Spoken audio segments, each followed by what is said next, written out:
কয়েকদিন আগে Vivo T1 5G এসেছিল, এবার এসেছে ভিভো T1 44 ওয়াট। একটা ফোনের নাম 44 ওয়াট।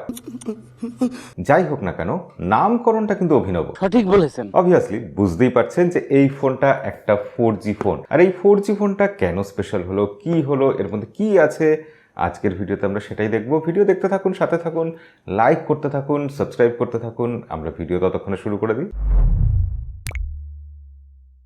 ভিভোর ফোন দেখতে যেরকম হয়, এই ফোনটা এক্স্যাক্টলি সেই রকম দেখতে।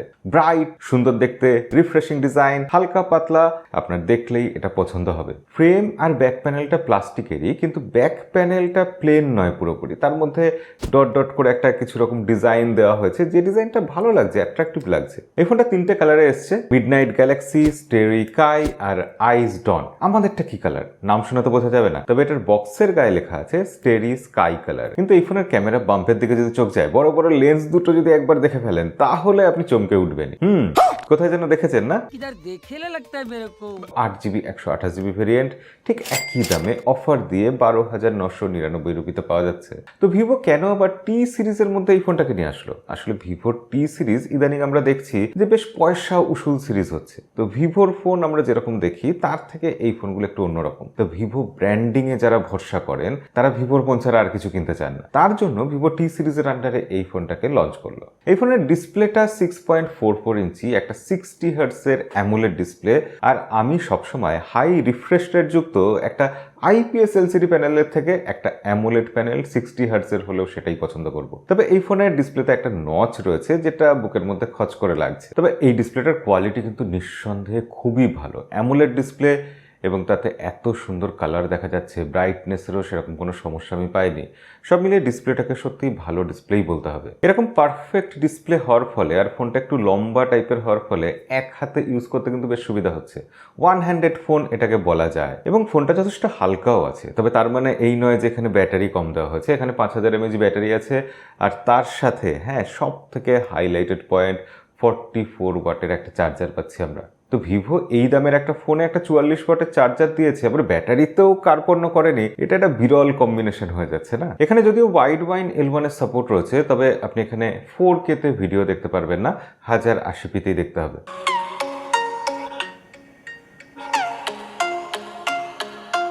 সাউন্ড কিন্তু ক্লিয়ার লাগছে। কতটা লাউড সেটা একবার আমরা দেখি।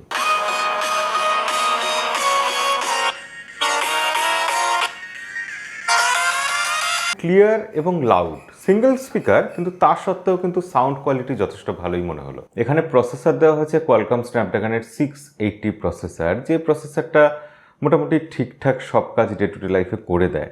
এটা দিয়ে আপনি বিশাল পারফরমেন্স পাবেন এরকম কখনোই নয়। অন-টু স্কোর মোটামুটি ওই 2.5 লাখের মতো আসে। সেক্ষেত্রে হেভি গেমার যারা, তাদের জন্য এই প্রসেসরটা নয়। কিন্তু এই প্রসেসরটা যেহেতু 6 ন্যানোমিটারের প্রসেসর এবং এখানে যেহেতু অ্যামোলেড ডিসপ্লে রয়েছে, তার জন্য এই ফোনটা ব্যাটারি ব্যাকআপ কিন্তু খুবই চমৎকার দিচ্ছে। এছাড়াও এখানে LPDDR4X র্যাম রয়েছে, UFS 2.2 স্টোরেজ টাইপ রয়েছে। এবং যারা এক্সটেন্ডেড র্যাম খোঁজেন, যাদের চাহিদা যে ব্যাকগ্রাউন্ডে অনেকগুলো অ্যাপ্লিকেশন খোলা থাকবে, সেই অ্যাপ্লিকেশনগুলো ফোন কিল করবে না, এইরকম যারা চাইছেন, তাদের জন্য এখানে 4GB অব্দি এক্সটেন্ডেড র্যাম দেওয়া হয়েছে। এখানে যে ইন ডিসপ্লে ফিঙ্গারপ্রিন্ট সেন্সার দেওয়া হয়েছে, এটাও একটা পজিটিভ জিনিস এবং সেটা খুব দ্রুততার সাথেই কাজ করেছে। তবে এটার পজিশন একটু নিচের দিকে, আর একটু ওপরে হলে আঙুল ছোঁয়াতে বোধহয় সুবিধা হতো। এখানে আমাদের 5G ট্যাক্স লাগার কথা নয়, কারণ এটা একটা 4G ফোন। তবুও এখানে ব্যাক প্যানেলে যে 3টে ক্যামেরা রয়েছে, তার মধ্যে একটা ক্যামেরা 50 মেগাপিক্সেলের আর বাকি দুটো 2 মেগাপিক্সেলের ক্যামেরা। কোনো আলট্রা ওয়াইড অ্যাঙ্গেল লেন্স নেই। আর এই যে 50 মেগাপিক্সেল প্রাইমারির সেন্সারটা দেওয়া হয়েছে, এটা দিয়ে আমরা যখন ফটো তুলছি, সেটা কিন্তু বেশ স্যাটিসফ্যাক্টরি একটা রেজাল্ট দিচ্ছে। তো এই হলো 1080p 60 fps এ ভিডিও স্টেবিলাইজেশন। আর এখানে 1080p 60 fps এই সর্বোচ্চ ভিডিও রেকর্ড করা যায় ব্যাক ক্যামেরা দিয়ে। আর এই হলো 1080p 30 fps এর ফ্রন্ট ক্যামেরার ভিডিও কোয়ালিটি, এবং এই 1080p 30তেই সর্বোচ্চ ভিডিও রেকর্ড করা যায় ফ্রন্ট ক্যামেরা দিয়ে। এখানে আউট অফ দ্য বক্স আমরা Android 12 পাচ্ছি, আর তার উপরে কাস্টমাইজ করার জন্য রয়েছে FunTouch OS 12। FunTouch OS এখন কিন্তু যথেষ্ট উন্নত, যথেষ্ট স্টেবল, বাগটা খুব বেশি নেই এবং প্রি ইনস্টলড অ্যাপ্লিকেশন বেশ কিছু আছে, যেগুলোকে অনায়াসে আনইনস্টলও করা যাচ্ছে। ক্যামেরার মধ্যে আমরা 50 মেগাপিক্সেল দিয়ে তো ছবি তুলতে পারছি, এছাড়া প্যানোরামা মোড পাচ্ছি, লাইভ ফটো মোড পাচ্ছি, slow motion, time lapse, document scan করার অপশান, এছাড়া ডাবল এক্সপোজারও পাচ্ছি। এছাড়াও সব থেকে ভালো যে জিনিসটা আমার লেগেছে সেটা হচ্ছে এখানে প্রো মোড দেওয়া হয়েছে এই দামের একটা ফোনে, যেটা সাধারণত আমরা পাই না। অর্থাৎ আপনি এখানে হোয়াইট ব্যালেন্স, এক্সপোজার, আইএসও এইগুলো সব অ্যাডজাস্ট করে ক্যামেরা নিয়ে খেলা করতে পারবেন, রীতিমতো প্রফেশনালদের মতো ফটো তুলতে পারবেন। আর ফ্রন্টে রয়েছে একটা 16 মেগাপিক্সেল সেলফি ক্যামেরা, যেটা ঠিকঠাক ছবি তুলেছে। ডাইনামিক রেঞ্জ আর একটু ভালো হওয়া অবশ্যই উচিত ছিল, কারণ অনেক সময় আমরা দেখছি পোর্ট্রেট মোডে ছবি তুলতে গেলে পেছন দিকটা পুরো সাদা হয়ে যাচ্ছে। আর ভিভোর ফোন মানেই যথারীতি আপনারা জানেন যে প্রচুর প্রচুর লাইট এফেক্ট রয়েছে, প্রচুর ফিল্টার রয়েছে, আপনি ইচ্ছে মতো নিজের ছবিকে কাস্টমাইজ করতে পারবেন।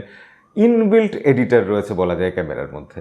এবং ছোটোখাটো যে ব্যাপারগুলো আমাদের রোজ কাজে লাগে, অর্থাৎ এখানে আমরা ডেডিকেটেড একটা মাইক্রো এসডি কার্ড স্লট পাচ্ছি, দুটো সিম একটা এসডি কার্ড আপনি একই সাথে ইউজ করতে পারবেন। আপনি এখানে ঘরে থাকা হেডফোনটা ইউজ করতে পারবেন। হ্যাঁ, এখানে 3.5mm হেডফোন জ্যাকের পোর্ট রয়েছে। ক্যারিয়ার অ্যাগ্রিগেশনেরও সাপোর্ট রয়েছে, আপলোড ডাউনলোড স্পিডের সমস্যা নেই, কল ড্রপ হচ্ছে না।